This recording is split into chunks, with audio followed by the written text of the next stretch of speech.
রাত ১টার সময় রাফি ওর গার্লফ্রেন্ড অনিকার সাথে কথা বলার এক পর্যায়ে বলল, বাবু তোমার একটা নোট ভিডিও দাও না। রাফির কথা শুনে অনিকা কিছুক্ষণ নীরব থেকে তারপর বলল, তুমি আবার এই জিনিস নিয়ে কথা বলা শুরু করলে। এই জন্যই আমি তোমার সাথে রাতে কথা বলতে চাই না। তুমি খুব ভালো করেই জানো আমি এই ধরনের কাজে অভ্যস্ত না, তবুও কেন তুমি বারবার জোর করো। আনিকার কথা শুনে রাফি কিছুটা রাগ দেখিয়ে বলল, আমার বন্ধুর গার্লফ্রেন্ড ওর সাথে প্রতি সপ্তাহে রুম ডেট করে। আমি কি তোমাকে কখনো বলেছি আমার সাথে রুম ডেট করো? শুধু একটা নোট ভিডিও চেয়েছি, এতেই তোমার এত আপত্তি?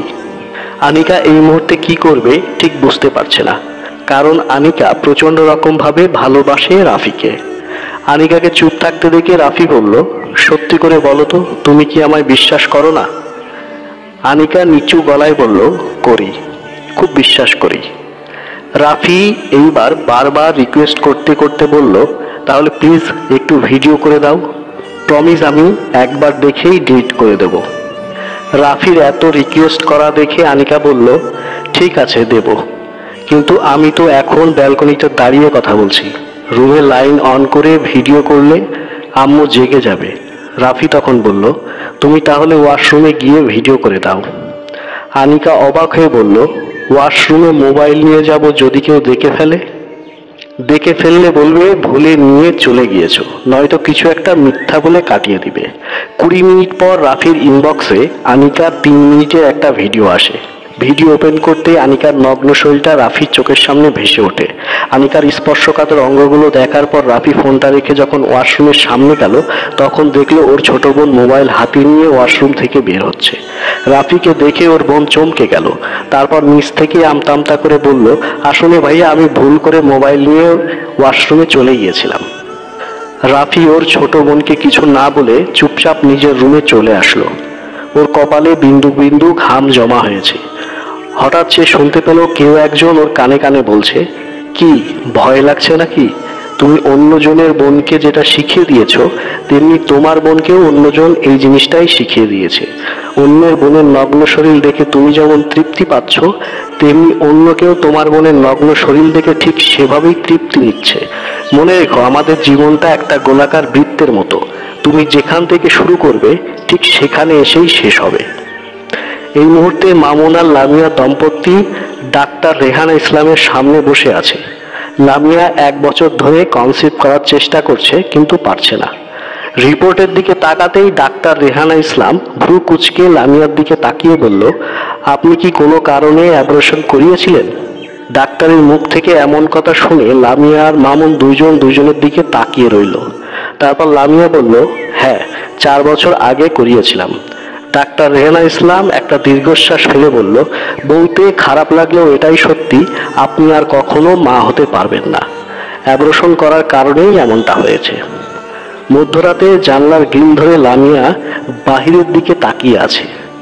এমন সময় মামুন লামিয়ার পেছনে দাঁড়িয়ে বলল, তোমার মনে আছে ৪ বছর আগের কথা? তুমি প্রেগনেন্ট। এই কথা শুনে আমি যতটা খুশি হয়েছিলাম, তুমি ঠিক ততটাই অখুশি হয়েছিলে। তোমার জন্য আমি আমার খুশিটা কারোর সাথে শেয়ার করতে পারিনি। তুমি বলেছিলে এখন তুমি বাচ্চা চাও না, কারণ এখন তোমার ক্যারিয়ার করার সময়, অফিসে নিজের পজিশন উপরে তোলার সময়। এই মুহূর্তে বাচ্চা নিয়ে তুমি ঝামেলা বাড়াতে চাও না।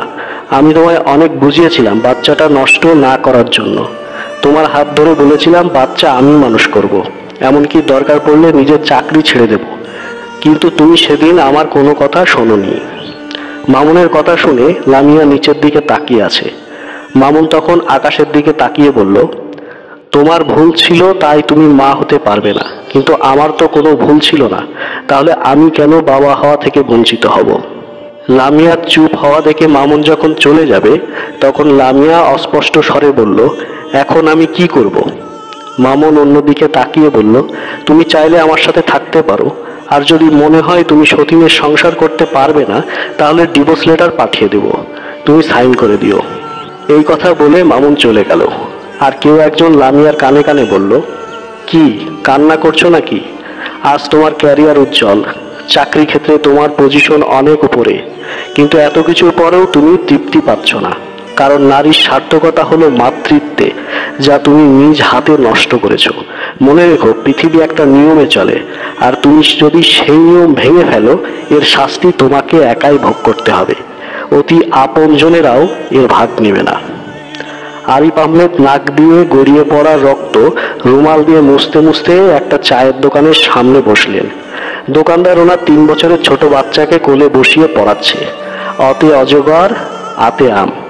আরিফ আহমেদ ভাবছেন, এত কষ্ট করে ছেলেকে মানুষ করে যখন সেই ছেলের হাতে রক্তাক্ত হতে হয়, তখন সেই কষ্টটা মেনে নেওয়া যায় না।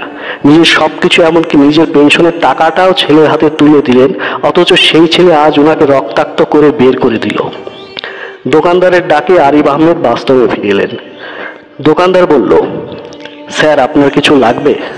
তা না হলে আমি দোকানটা বন্ধ করতাম। আরিফ আহমেদ বলল, এখন তো সকাল 11টা বাজে, এখনই দোকান বন্ধ করবে?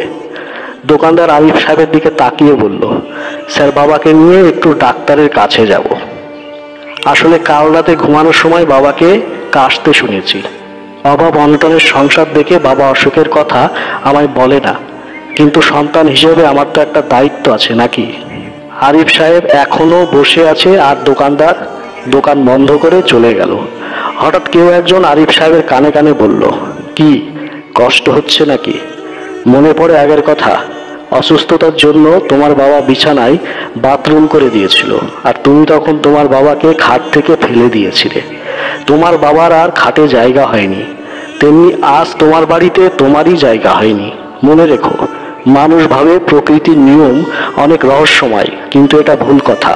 প্রকৃতির নিয়ম অনেক সহজ।